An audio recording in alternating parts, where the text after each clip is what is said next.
அஸ்ஸலாமு அலைக்கும். நபி ஸல்லல்லாஹு அலைஹி வஸல்லம் அவர்கள் தனது மனைவி ஆயிஷா ரலியல்லாஹு அவர்களிடம் கேட்கிறாங்க. ஆயிஷாவே, ஒரு மனிதன் உலகை விட்டு பிரிந்தால் அந்த மையத்துக்கு கஷ்டமான நேரம் எது? கவலையான நேரம் எது? என்று கேட்டாங்க. அப்ப ஆயிஷா ரலியல்லாஹு அன்ஹா அவங்க சொல்றாங்க, யா ரசூலல்லாஹ், அந்த மையத்தை வீட்டிலிருந்து வெளியே எடுத்து போகும்போது உள்ள நேரம் அப்படின்னு சொல்றாங்க. அப்ப நபி ஸல்லல்லாஹு அலைஹி வஸல்லம் அவங்க சொல்றாங்க, இல்ல அப்படிங்கிறாங்க.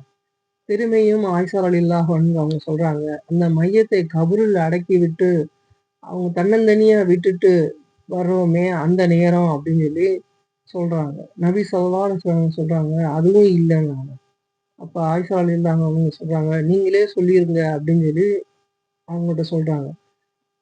நபி நாயகம் ஸல்லல்லாஹு அலைஹி வஸல்லம் சொல்றாங்க, ஒரு மனிதன் தன் மரணித்து விட்டா, அம்மனிதனின் உடல் நரம்புகளும், எலும்புகளிலிருந்து உயிர் பிரித்தெடுக்கப்படுகிறது.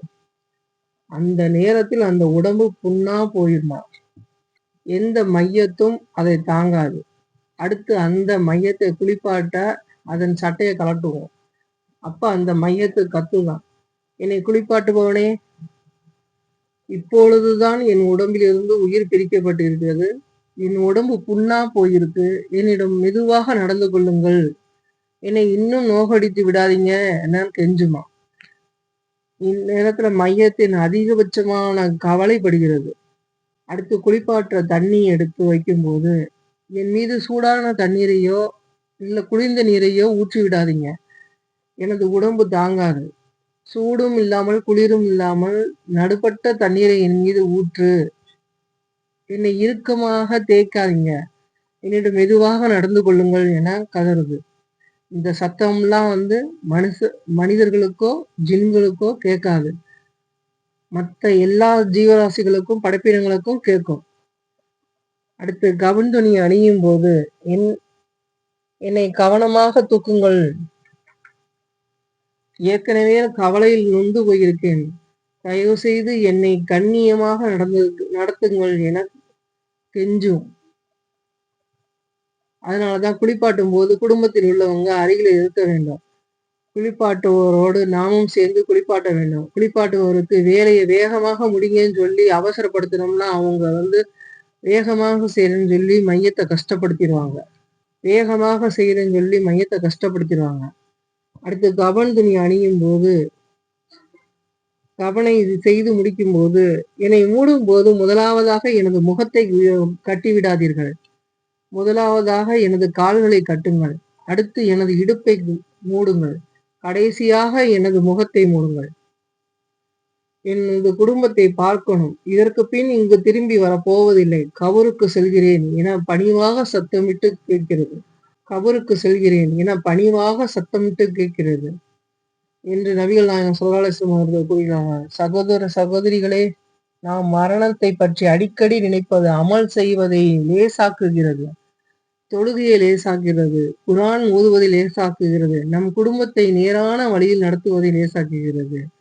ஹராமை விட்டும், வராத்தை விட்டும் தவிர்ப்பதை லேசாக்குகிறது.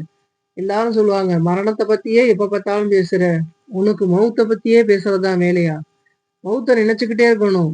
இந்த செகண்ட் தொழுகையோட நேரம் வந்துருச்சு, தொழுகணும். அதை விட்டுட்டு ஒரு 5 நிமிஷம் படுத்துக்கிறேன், நான் அப்புறமா தொழுதுக்கிறேன் அப்படின்னு நினைச்சோம்னா, அந்த 5 நிமிடத்தில் உனக்கு ரூஹு என்னென்ன பிரியுங்கிறத அல்லாஹ் ஒருவன் அறிவான்.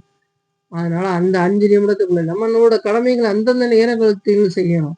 நம்மளோட நன்மைகள் இம்மையில உழைக்கிறோம், சம்பாதிக்கிறோம், வருமானம் வருது, சாப்பிடுறோம் அப்படின்னு நினைக்கிறோம். மறுமைக்கு நாம உழைக்கக்கூடிய உழைப்பு ஒண்ணே ஒண்ணு.